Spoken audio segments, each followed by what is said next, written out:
Club of India আনুষ্ঠানিক launch হয়েছে হায়দ্রাবাদে। তো সেখানে আমাকে সহসভাপতি করা হয়েছে।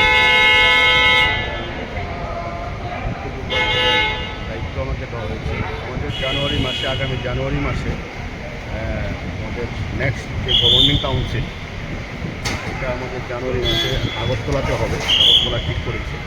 দেশের সব কয়টা প্রেস ক্লাবের সভাপতি সম্পাদকরা আসবে এবং অন্যান্য দেশের যত লার্নেড মিডিয়া আছে, সিনিয়র মিডিয়া আছে, সবাই আসবে। এটা আমাদের একটা বড় উৎসবের মতো হবে জানুয়ারিতে। আমি আজকে এয়ারপোর্টে এসে আমার এই বন্ধুদের জন্য আমি অনেক কৃতজ্ঞ, আপ্লুত যে এত সকালবেলা ওরা এসছে। ওদেরকে অনেক অনেক